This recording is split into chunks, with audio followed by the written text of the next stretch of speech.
उसमें हमारे साथ है एयरपोर्ट डायरेक्टर श्रीमती अमन सैनी जी। तो उनके बारे में मैं कहना चाहूँगी कि अमन सैनी जी सूरत के एयरपोर्ट डायरेक्टर के तौर पे अपना फ़र्ज़ अभी निभा रहे हैं, अपनी सेवाएँ दे रहे हैं। सूरत शहर में से जो भी हार्ट दूसरे शहर में भेजा जा रहा होता है, तो उसमें सूरत एयरपोर्ट डायरेक्टर का सहयोग जो प्राप्त होता है, वो बहुत ही ज़्यादा होता है, बहुत ही उम्दा कार्य में ये साथ देते हैं। सूरत में नाइट लैंडिंग और नाइट टेक ऑफ की सुविधा वैसे नहीं है, फिर भी सूरत एयरपोर्ट डायरेक्टर के सहयोग की वजह से काफ़ी सारे किस्सों में, काफ़ी सारे ये जो इंसिडेंट्स है, उसमें रात को भी नाइट लैंडिंग और टेक ऑफ उन्होंने पॉसिबल किया था, जिसकी वजह से हृदय निष्फलता में जो भी ज़रूरतमंद जो पेशेंट्स हैं, उनका नया जीवन दे सके। सूरत शहर के एयरपोर्ट के डेवलपमेंट में भी उनका काफ़ी योगदान है। ऐसे सूरत के एयरपोर्ट डायरेक्टर श्रीमती अमन सैनी जी सूरत में से ही काफ़ी जो हार्ट डोनेट हुए हैं। सूरत एयरपोर्ट अथॉरिटी की भूमिका क्या है और ये हार्ट डोनेशन और ट्रांसप्लांट के वक़्त उनकी क्या फीलिंग्स है, क्या संवेदनाएँ हैं, पूरा अनुभव है, ये हमारे साथ वो शेयर करें, ऐसी मैं उन्हें विनती करती हूँ।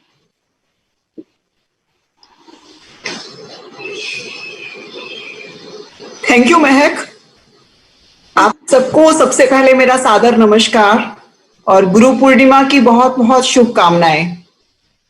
और सबसे पहले तो मैं नीलेश भाई को और उनकी पूरी टीम को बधाई देना चाहती हूँ, जिन्होंने ये जीवन दान यानी डोनेट लाइफ का इतना महान प्रोजेक्ट शुरू किया है और आज इस वेबिनार के माध्यम से कैडेवर ऑर्गन डोनेशन का संदेश सारी दुनिया को बताना चाहते हैं कि कैसे मरने के बाद भी जिया जा सकता है। अभी मुझसे पहले डॉक्टर आप्टे, नीलेश भाई और डॉक्टर मुले ने बहुत अच्छी तरह से बताया कि कैसे मानव अंग को एक व्यक्ति से निकालकर दूसरे जरूरतमंद व्यक्ति में लगाकर उसकी जान बचाई जा सकती है।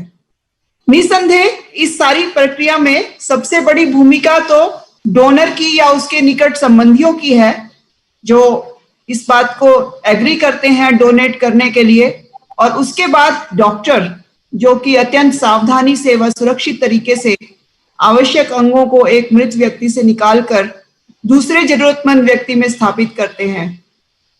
यहाँ एक बात जो सबसे महत्वपूर्ण है, जो नीलेश जी ने जिक्र भी किया था, वो है समय, क्योंकि एक निश्चित समय के भीतर ही ये सारी प्रक्रिया सुनिश्चित की जानी जरूरी है, अन्यथा दान किया गया अंग खराब होने की आशंका बन जाती है। हृदय की बात करें तो हृदय को केवल 4 घंटे के भीतर यानी हृदय निकाले जाने से लगाए जाने तक का समय आपके पास केवल 4 घंटे का समय होता है, और यहाँ ही सही मायने में हमारी उड्डयन उद्योग यानी एविएशन इंडस्ट्री के लिए परीक्षा की घड़ी होती है। दान दिया गया हृदय डॉक्टरों द्वारा सही तरीके से पैक करके एयरपोर्ट के लिए जब रवाना किया जाता है तो उसमें बहुत सारी चीजों का ध्यान रखा जाता है।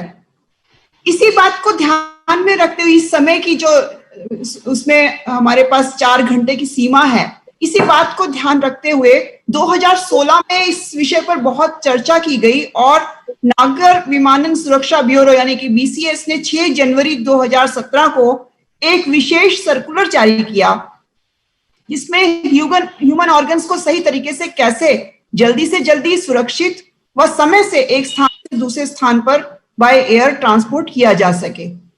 DGCA गाइडलाइंस भी जारी की गई ताकि ऐसे विमान को, चाहे वो कमर्शियल हो या प्राइवेट हो, जिसमें मानव अंगों को ले जाया जा रहा है, उन्हें उतरने व उड़ान भरते समय प्राथमिकता दी जा सके। तो प्रायोरिटी लैंडिंग हम लोग कराते हैं, उसके लिए ये सारी चीजों का ध्यान रखना बहुत जरूरी है।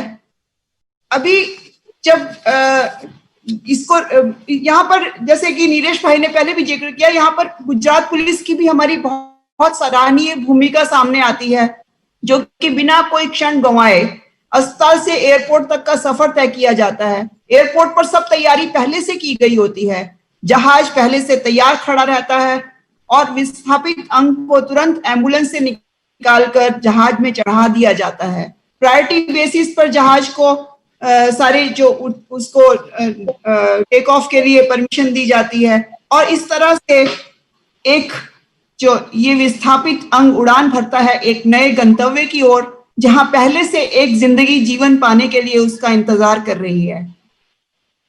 मुझे ये बताते हुए बहुत ही गर्व हो रहा है कि अब तक 26 हृदय सूरत एयरपोर्ट से जिंदगी की उड़ान भर चुके हैं और 26 जिंदगियों को एक नया जीवन दे चुके हैं। और इन 26 हृदयों में से 20 हृदय मुंबई शहर में ही गए हैं, 3 अहमदाबाद और एक हृदय इंदौर, चेन्नई व दिल्ली गया है। इसके अलावा 4 फेफड़े यानी लंग्स भी मुंबई व बेंगलोर ले जाए गए हैं व सफलतापूर्वक जरूरतमंद व्यक्तियों के अंदर स्थापित किए गए हैं।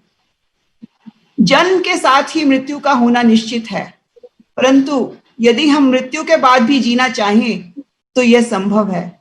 हमारी आंखें, हमारी त्वचा, किडनी, लीवर, फेफड़े, टिश्यू आदि कई अंग हम दूसरों को देकर जा सकते हैं जो हमें अपने अंदर जीवित रखेंगे। मृत्यु के बाद हमारा शरीर किसी काम का नहीं रहता, उसे हमारे अपने ही या तो जला देते हैं या दफना देते हैं। ऐसे में यदि हम किसी के काम आ सकें, किसी को जिंदगी दे सकें, तो इससे बड़ी मानव सेवा हो ही नहीं सकती।